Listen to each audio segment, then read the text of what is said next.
Wow, guys, I have some massive news for you today regarding AMC. This is Clay from Finance News. Before I get into it, please smash that thumbs up button and hit subscribe. While you are doing that, check out our description for a stock trading app called Moomoo. Using my link in the description, you can get a free stock worth up to $350 for just opening an account, no deposit required. And for the month of September, Moomoo is giving away an additional share of Lucid Motors if you deposit $100. That's 2 free stocks if you use my link in the description. Go get yourself some free money. Okay, let's talk about the market.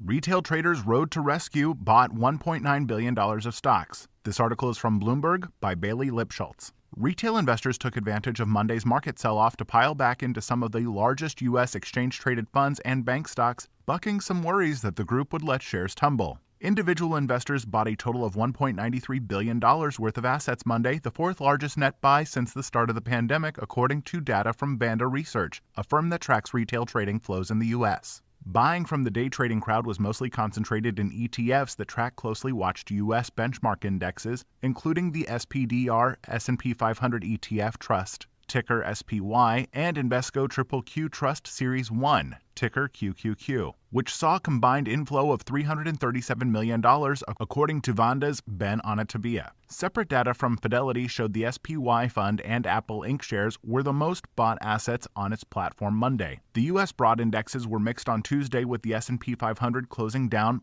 0.1% New York, while the Nasdaq advanced 0.1%. The data suggests that retail investors are still taking advantage of weakness in broad markets, particularly in mega-cap tech stocks, to increase their holdings in spite of a jump in volatility. Large U.S. investment banks were also among the most bought companies, while bigger institutional investors were likely selling, Vanda said. Citigroup Inc. and Bank of America Corp. were among the top 10 members in terms of inflows Monday. A surprise in the Vanda data came as individuals were selling shares of airline companies like American Airlines Group Incorporated and Delta Airlines Incorporated. Anatabia wrote, "That selling means institutional investors were on the other side of the trade, building exposure to the reopening trade."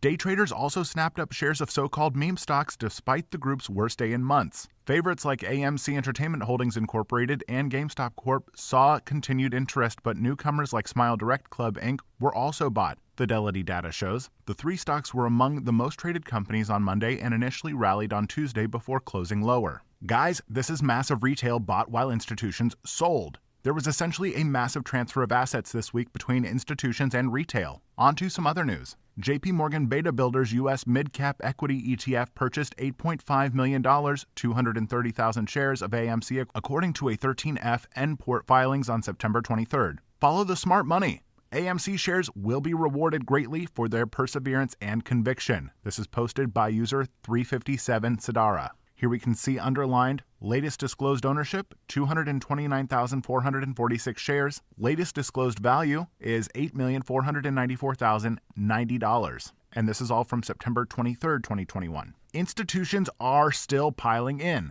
That's it for this video. As always, guys, please make sure to go down to the bottom of the page, tap that thumbs up button for me, and subscribe to the channel. While you are down there, go ahead and check out Moomoo. Link is in the description. All right, thank you all for watching and supporting our channel. See you on the moon.